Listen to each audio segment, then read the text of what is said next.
महाराष्ट्र में महायुति की सरकार बनने के बाद से अभी तक तो यही खबर आ रही थी कि शिवसेना में बगावत के हालात हैं। मंत्री नहीं बनाए जाने के चलते विधायक शिंदे से नाराज हैं, तो बीजेपी के अंदर भी नाराजगी की खबरें आ रही थी। लेकिन अब मंत्रिमंडल विस्तार के बाद एनसीपी में भी टकराव की खबरें आना शुरू हो गई हैं। एनसीपी के संस्थापक सदस्यों में शामिल छगन भुजबल के नाराज होने की खबर है।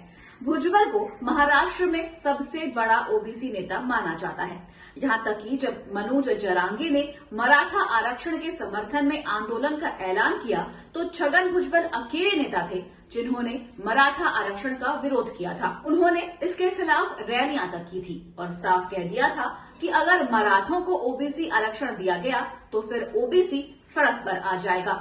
एनसीपी जो सरकार में अब तक शामिल हुई है, भुजबल उसमें मंत्री जरूर बनाए गए हैं। यहां तक कि 1999 में तो छगन भुजबल को शरद पवार ने महाराष्ट्र का डिप्टी सीएम तक बनवा दिया था। ऐसे में अब मंत्री नहीं बनाए जाने के चलते छगन भुजबल की नाराजगी की खबरें सामने आ रही हैं। तो क्या शरद पवार के पास वापस लौटने की तैयारी में है भुजबल? इसी पर आज हम अपनी स्पेशल रिपोर्ट में करेंगे बात। नमस्कार, आपके साथ मैं देवोश्री भट्टाचार्य गोस्वामी। देवेंद्र फडणवीस के मंत्रिमंडल में इस बार छगन भुजबल का ना होना उनके समर्थकों को खल रहा है। नासिक में भुजबल समर्थक गुस्से में दिखाई दे रहे हैं। भुजबल भी नाराज हैं और खुलकर अपनी नाराजगी जाहिर भी कर रहे हैं। इतना ही नहीं, उन्हें मनाने के लिए एनसीपी ने उन्हें राज्यसभा की सीट भी ऑफर की थी, लेकिन खबर है कि भुजबल ने यह ऑफर ठुकरा दिया है। ऐसे में सवाल उठ रहे हैं कि भुजबल अब आगे क्या करेंगे। उन्होंने साफ कर दिया है कि उनके पास विकल्पों की कोई कमी नहीं है। वो अपने निर्वाचन क्षेत्र के लोगों से बात करने के बाद भविष्य की राह तय करेंगे।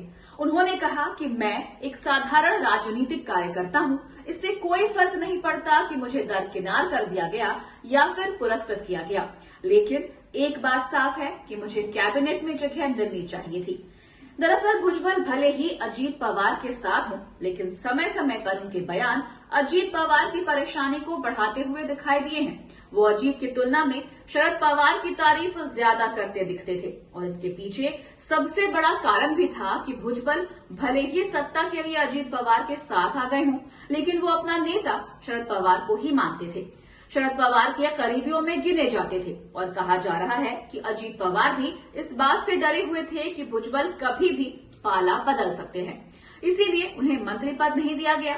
वैसे भुजबल की नाराजगी अब सीधे सीधे अजीत पवार से दिखाई दे रही है, क्योंकि एनसीपी कोटे से किसे मंत्री बनाया जाना है ये अजीत पवार ने ही तय किया था और उन्होंने ही भुजबल का नाम मंत्रियों की लिस्ट से काट दिया, जबकि पहले कहा जा रहा था कि भुजबल मंत्री बनाए जा सकते हैं। भुजबल के कद का अंदाजा इसी बात से लगाया जा सकता है कि जब 2019 में उद्धव ठाकरे महाविकास अघाड़ी गठबंधन में शामिल हुए थे तो उनके साथ 5 मंत्रियों ने शपथ ली थी, जिसमें एक नाम छगन भुजबल का भी था, लेकिन इस बार उन्हें मंत्री नहीं बनाया गया है।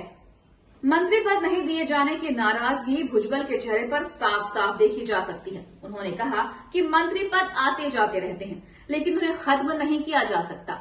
मीडिया से बात करते हुए छगन भुजबल ने कहा कि चुनाव के समय अजीत पवार ने कहा था कि मुझे चुनाव लड़ना चाहिए, अगर मैं चुनाव लड़ता हूं तो मुझे अधिक समर्थन मिलेगा। मैंने कहा ठीक है और चुनाव लड़ा। राज्यसभा जाने के सवाल पर उन्होंने बताया कि मैंने उनसे कहा कि मैं बगावत नहीं कर सकता, ये मेरे मतदाताओं के साथ विश्वासघात होगा, क्योंकि अगर मैं राज्यसभा में गया तो मुझे विधानसभा से इस्तीफा देना होगा, ये मेरे लोगों के लिए दुखदायी होगा, मैं ऐसा कैसे करूंगा। भुजबल ने कहा कि उस निर्वाचन क्षेत्र में ऐसा न करें जिसने मुझे प्यार दिया है। दरअसल दावा किया जा रहा था कि अजीत पवार ने भुजबल से राज्यसभा जाने का वादा किया है। 2026 में होने वाले राज्यसभा के 2 वार्षिक चुनाव में एनसीपी को 1 सीट मिलेगी, क्योंकि उसके पास 41 विधायक हैं।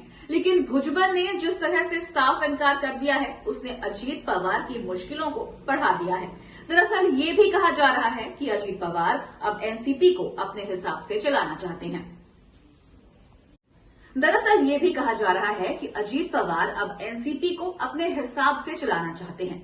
भुजबल अपने आप को अजीत पवार से बड़ा नेता मानकर चलते हैं, क्योंकि जब अजीत पवार ने राजनीति में एंट्री ली थी उस समय भुजबल मंत्री बन गए थे। वैसे भुजबल की राजनीति की शुरुआत शिवसेना से हुई थी और शिवसेना में सबसे पहले बगावत करने वाले नेताओं में भी छगन भुजबल का ही नाम आता है। वैसे सिर्फ छगन ही नहीं, दिलीप वसले पाटिल का नाम भी मंत्रियों की लिस्ट में नहीं है। पाटिल उद्धव ठाकरे की सरकार में गृह मंत्री थे। भुजबल और पाटिल दोनों को ही शरद पवार के करीबियों में गिना जाता है और ये कहा जाता है कि जब अजीत पवार ने बगावत की थी तो शरद पवार की नाराजगी सबसे ज्यादा जिन 4 नेताओं को लेकर थी, जिनके बारे में शरद पवार का दावा था कि उन्होंने अजीत पवार को बगावत के लिए भड़काया है, उसमें 2 नाम भुजबल और पाटिल के ही थे। इसके अलावा जो 2 नाम और बचे हैं उसमें एक नाम प्रफुल्ल पटेल का था और दूसरा सुनील तटकरे का। तटकरे एनसीपी की टिकट पर चुनाव जीतने वाले एकमात्र लोकसभा सदस्य हैं, जबकि प्रफुल्ल पटेल को तो शरद पवार ने एनसीपी का कार्यकारी अध्यक्ष तक बना दिया था, लेकिन फिर भी उन्होंने बगावत कर दी। सुनील तटकरे को लेकर जरूर कहा जाता है कि वो शरद पवार और अजीत पवार दोनों के ही करीबियों में गिने जाते थे। ऐसे में ये भी कहा जा रहा है कि जिस तरह से अजीत पवार अब अपनी एनसीपी बना रहे हैं, उसमें भुजबल और पाटिल के बाद अगला नंबर प्रफुल्ल पटेल का हो सकता है। और ये भी कहा जा रहा है कि अजीत पवार की तरफ से पीएम मोदी से अब एनसीपी के लिए मंत्री पद की डिमांड भी की गई है और ये पद राज्य मंत्री का होगा। राज्य मंत्री का पद प्रफुल्ल पटेल स्वीकार नहीं करेंगे, ये भी तय है। ऐसे में सुनील तटकरे को अजीत पवार मंत्री भी बनवा सकते हैं।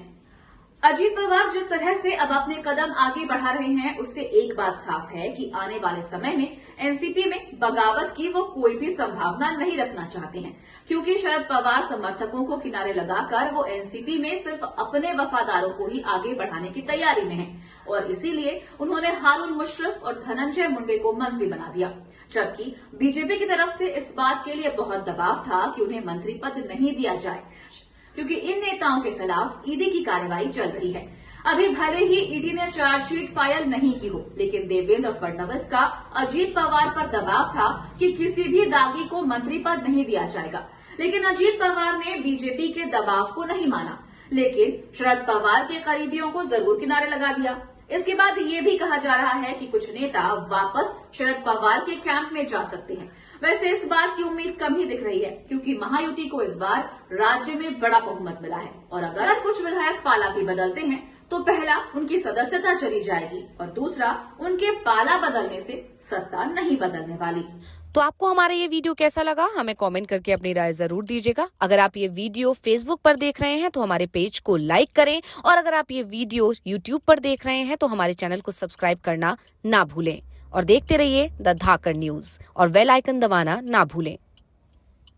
तो आपको हमारा ये वीडियो कैसा लगा, हमें कमेंट करके अपनी राय जरूर दीजिएगा। अगर आप ये वीडियो फेसबुक पर देख रहे हैं तो हमारे पेज को लाइक करें और अगर आप ये वीडियो यूट्यूब पर देख रहे हैं तो हमारे चैनल को सब्सक्राइब करना ना भूलें और देखते रहिए द धाकड़ न्यूज और बेल आइकन दबाना ना भूलें।